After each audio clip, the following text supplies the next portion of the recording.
अस्सलाम वालेकुम स्टूडेंट्स, कैसे हैं आप सब। उम्मीद है आप सब खैरियत से होंगे। आज का हमारा 9th लेक्चर है, न्यू चैप्टर है growth and reproduction in living organism, unit 4, page number 28।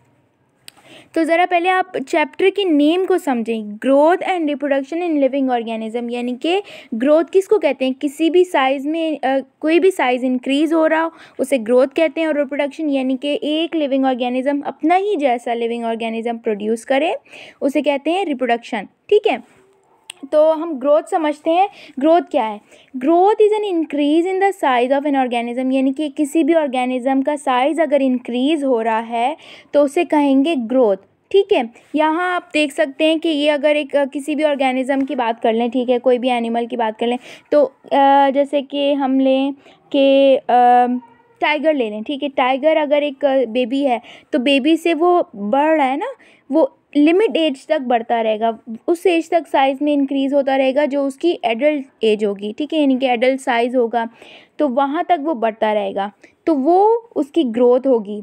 फिर क्या होता है कि ग्रोथ जो है ना दो तरह की होती है। एक वो ग्रोथ जो कि सेल है ना, अब आपको पता होना चाहिए कि हमारी बॉडी के अंदर सेल्स होते हैं। ठीक है, वो सेल्स ही जब डिवाइड होते हैं उसके बाद फिर टिश्यू बनते हैं, टिश्यू से ऑर्गन बनता है, फिर ऑर्गन सिस्टम बनता है। ठीक है, तो ये दो तरह की ग्रोथ होती है हमारी बॉडी के अंदर। एक वो ग्रोथ जो कि सेल, छोटा सा सेल इंक्रीज़ हो रहा है, दूसरी ग्रोथ कि उस सेल जो नंबर्स ऑफ सेल्स हैं वो इंक्रीज़ हो रहे हैं। अब जो नंबर्स ऑफ सेल जो हैं इंक्रीज़ हो रहे होंगे वो किस प्रोसेस के थ्रू होंगे? सेल डिवीज़न के थ्रू। और जो एक सेल इंक्रीज़ हो रहा है उसको जब तक एनर्जी यानी प्रोटीन नहीं प्रोवाइड करेंगे तब तक वो सेल जो है वो इंक्रीज़ नहीं होगा। ठीक है, जैसे कि नीचे देखिए लिखा हुआ है, an increase in the size of cells take place by consuming more food. जब एक सेल का साइज़ इंक्रीज़ होने लगता है तो उसमें क्या फूड की ज़रूरत होती है। And the number of cells increase by cell division, और सेल्स के जो नंबर्स हैं वो इंक्रीज़ होते हैं तो उसमें क्या होता है? सेल डिवीज़न होती है। किसके थ्रू? सेल डिवीज़न के थ्रू। ठीक है, या आप जब इंशाल्लाह 8th क्लास में आएंगे तो आपको बाकायदा इन ये जो सेल की जो डिवीज़न होती है किस तरह होती है सब आपको समझाया जाएगा।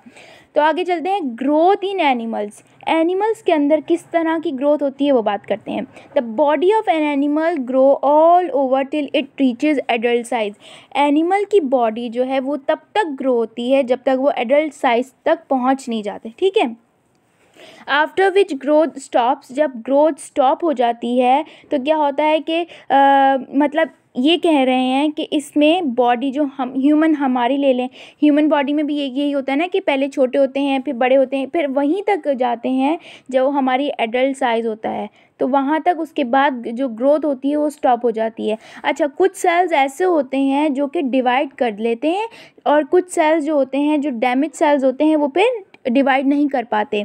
वीक सेल्स होते हैं, डैमेज सेल्स होते हैं, वो फिर आगे डिवाइड नहीं कर पाते। फिर बात करते हैं ग्रोथ इन प्लांट्स की।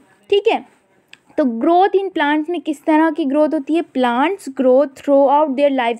प्लांट्स जो हैं वो अपनी जितनी उनकी लाइफ होती है वो तब तक ग्रो करते रहते हैं। आपने देखा होगा कि कोई भी ट्री है वो कितना जो है वो ग्रो करता रहा, तो यानी जितनी उतनी उसकी लाइफ होती है उतना वो ग्रो करता रहता है। If they get sufficient warm, अगर उनको एयर, लाइट, वाटर और मिनरल्स ना मिलें तो वो ग्रो नहीं करेंगे। और ग्रो करने के लिए, बेहतरीन करने के लिए उनको एयर, लाइट, वाटर और मिनरल्स की ज़रूरत होती है। बिना इन चीज़ों के वो ग्रो नहीं कर पाएंगे। Growth in plants is restricted to the tips of the root and shoot, यानी कि जो ग्रोथ स्टार्ट होती है प्लांट्स की वो टिप से, रूट से और शूट से स्टार्ट होती है। ठीक है, शूट में बड बनता है, रूट से ही स्टार्ट होती है ना ग्रोथ। मेन तो यही होता है क्योंकि वहीं से मिनरल्स, ये सब चीज़ें, वाटर मिल रहा होता है। Where cell division occurs is, ये वो जगह है जहाँ पर सेल डिवीज़न पाया जाती है, यानी कि होता है रूट और शूट में। ठीक है, the new cells that are produce grow to maximum size and then become specialise to form different tissues.